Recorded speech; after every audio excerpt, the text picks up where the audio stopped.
Hello, and Happy New Year. I'm Adam, I'm Austin. and we are Book Daddies. Before we get going, please like and subscribe. It really helps with getting this video pushed out to all you guys in YouTube. Yeah, as you may have noticed, we are in a different studio today. Our friend Trevor is also helping us out with production, so you'll notice much better quality with his photography and videography skills, as well as lighting and so many other things. We're so grateful for him. We will put his info, his Instagram, whatever, in the description below. So keep an eye out for that. Go check out his stuff. It's really amazing. Yeah, today's video is pretty fun because we're taking a look back at the books that we read in 2025.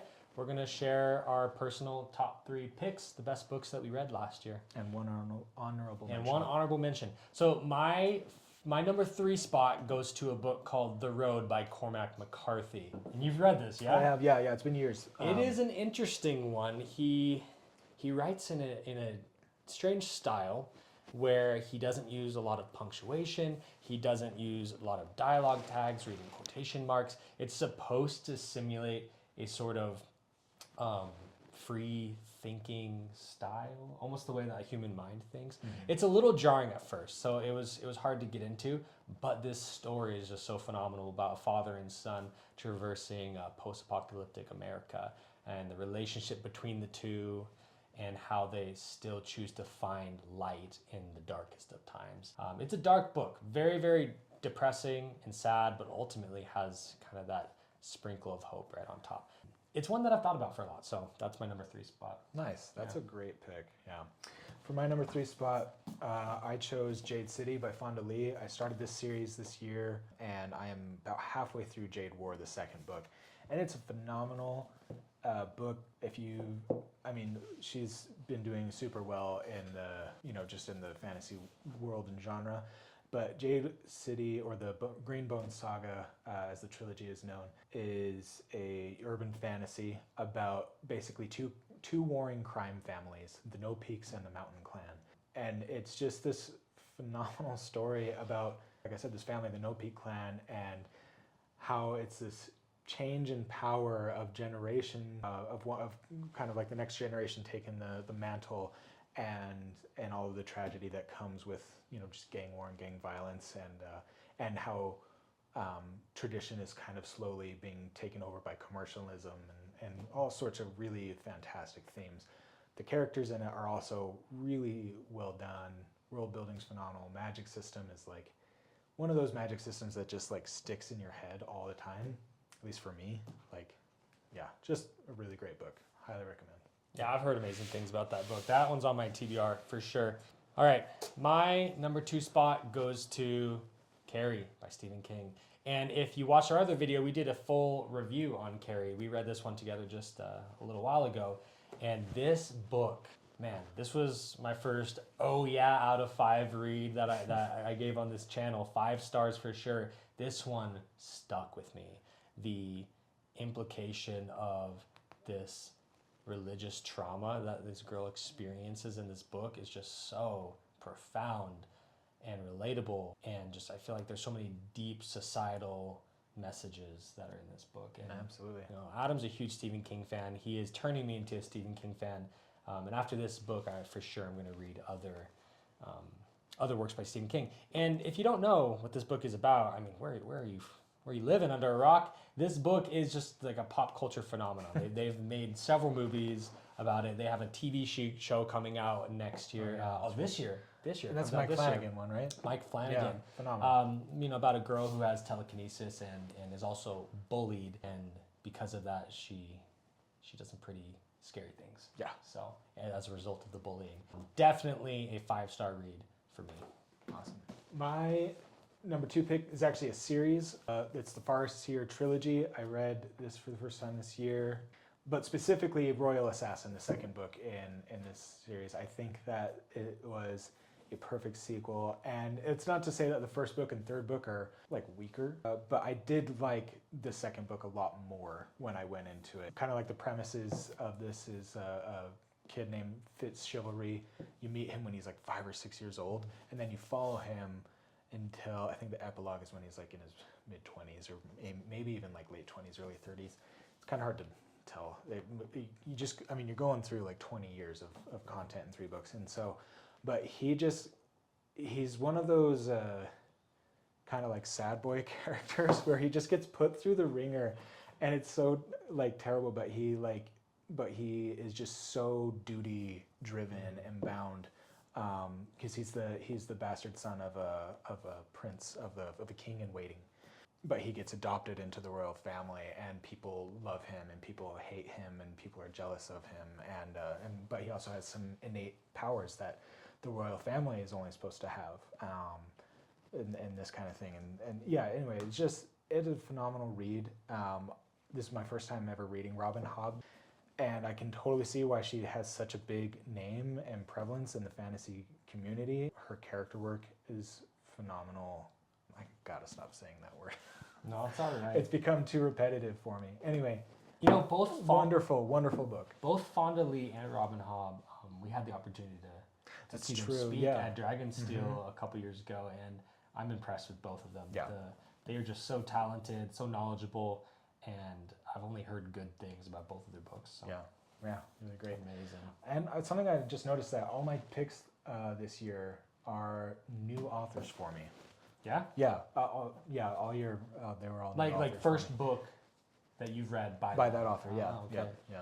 Let's see. I mean, I think the same for me too. Yeah, Yeah, cool. Yeah, for sure. Okay, my number 1 pick is Project Hail Mary by Andy Weir. This was the best book I read last year, and honestly, it's one of my favorite books of all time.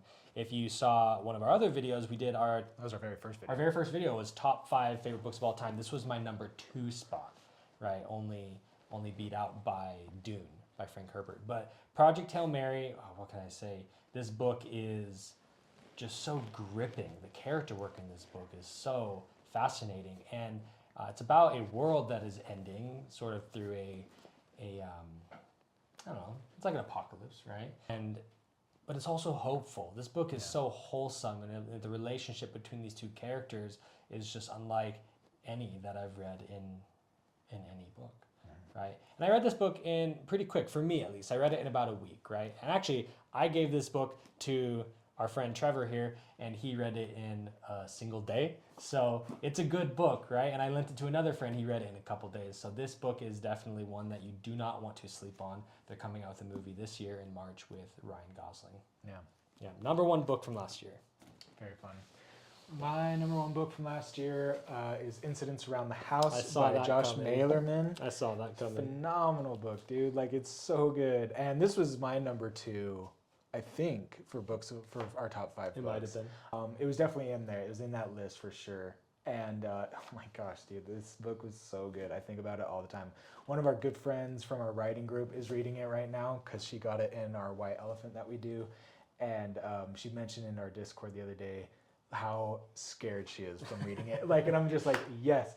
My dad also read it shortly after. My dad hates horror, but he also really enjoyed this book. Okay, yeah, about a little girl who starts seeing this ghost that is named Other Mommy, and it just terrifies the family. And it's just such a good book. Not a happy ending. I saw recently that they've started production on a movie. No way. Yeah, but okay, we'll have to go review that. It looks like they're calling it Other Mommy, which I'm not a huge fan of. But funnily enough, what's the Chastain woman's name? Jessica? Jessica Chastain. Yeah, Jessica Chastain has been cast in it, and it's really funny. She was in another movie called Mama years ago. I've seen Mama. And it's kind of a similar-ish premise, but Mama is a really weird movie. But also, funnily enough, okay, this is getting tangenty, but I'm gonna just go for it. So, also funnily enough, Jessica Chastain also played Adult Beverly in It Chapter 2. Okay. Both of those movies were directed by the same guy. Doing this Anthony one? Muschietti. I don't know if Anthony Muschietti's doing this one, but he directed both Mama and It, and she was in both films, which I thought was neat.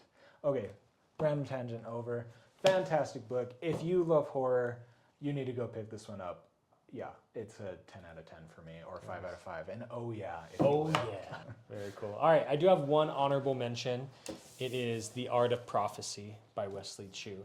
This book, weirdly, I did not enjoy my time reading this book when I first read it. I was kind of going through some really hard times in my life, and so the association is not good. But after finishing this book, now that I'm months down the road, it's stuck with me. This has a hero's journey that is unique. It's not the copy and paste chosen one trope, but there's a little twist to it that makes it really enjoyable and refreshing to read. Not to mention the combat in this book is top notch. Wesley Chu is a martial artist, right? And I don't know exactly what type of martial arts he does, but he has experience doing some martial arts, and you can tell. He knows his shit. He knows his shit, and he's really good. We've had the opportunity to talk with him A couple times. times. We met him at Dragonsteel, which Yeah. I just noticed you got yourself a hard copy. I did. There, yeah. I did specifically because it has this beautiful full color map on the inside cover. So I was smart when we met him at Dragonsteel, and I picked up a hardcover copy and got it signed, and he has this lame softcover sign. Well, what happened is he hands me the paperback, and he's like, "Do you want it signed?" And so he starts to sign it, and he already signed it with my name in it. And then he's like, "Oh, check out this hardcover." And I was like, "Well, dang it, I wanted that one, but you already signed this one for me." But anyway, I went ahead and actually messaged him, and he sent this to me. I mean, I paid for it. He sent it to me, and he signed it? Oh, that's cool. Signed I didn't it. So know I that. still Yeah. have a signed edition. Well, and it was really cool. Wesley Chu is such a nice guy, Yeah. super genuine. With our writing group again, shortly after Dragonsteel 2024. Yeah. It's 2024. Yeah, we were able to hop on a Zoom call or whatever the hell we call it, and talk with him for I don't know what it was, like an hour, right? It was really good. He just like freely gave an hour of his time to talk with us about writing and publishing, and it was such a special opportunity that we got to have with him. He's super cool. I've been trying to keep up with him on socials and Same. stuff. And I'm really excited for him because he just published his third installment in this trilogy, and it's his main. It's like, I guess he would probably consider it his magnum opus at this point. Like, it's his main project. True, And because otherwise he's done a lot of zombie stuff. He's written a few Walking Dead novels, I think, two or three. So. Really cool. Really well written book, great combat. Really unique world building, and a nice twist on the chosen one trope that is refreshing. So that's my honorable mention. Love that book. Cool. My honorable mention is Between Two Fires. We reviewed this as well last year. Was this our first book review? And then we did Carrie? Fantastic book. Just through and through. I think most people that have read this, in fact, I heard Daniel Green say this the other day where he was saying like this is kind of like a medieval Last of Us. He also read this for the first time last year, which was kind of fun. And I totally picked up on the medieval Last of Us vibes as well. Yeah. Very, very cool. Such a really cool story of like found family and like kind of Christian mythology mixed with horror and magic. That's all like very mystical, very soft magic-y kind of thing, and just like very well rounded characters. And something that I've been loving recently in recent medieval to like Renaissance media is seeing like Catholicism in a very human light, where you're having gay priests that are like somewhat not like open about it, but like it's showing that side of the priesthood where it's like it's not just about chastity and abstinence. That's not the right word. Abstinence. I was mixing up obdurate and abstinence. Okay, it's not just abstinence. It's a lot more complicated. It's a lot more gray than it is black and white, than it is good and evil. And that has this in here as well. And it just, all the characters just found a really special place in my heart that I think about the characters in this book a lot. And yeah, just really good. Definitely deserves an honorable mention. I agree. That is a great book, and I think I appreciate how gruesome it was too. It is not for the faint of heart at all, but it's very, very good. So good. Nice. You got some good picks. Thanks, man. You too. Yeah, appreciate it. Well, we are so stoked to have this amazing studio. Yep. Right, to have Trevor on our team with us. Trevor is in for the long haul. He's going to be helping us with production as a creative partner on Book Daddies. So we're looking forward to what we have in the future. Yeah. And speaking of what we have in the future, stay tuned for our next book review, Isles of the Emberdark by Brandon Sanderson. That will be coming out in the end of the month.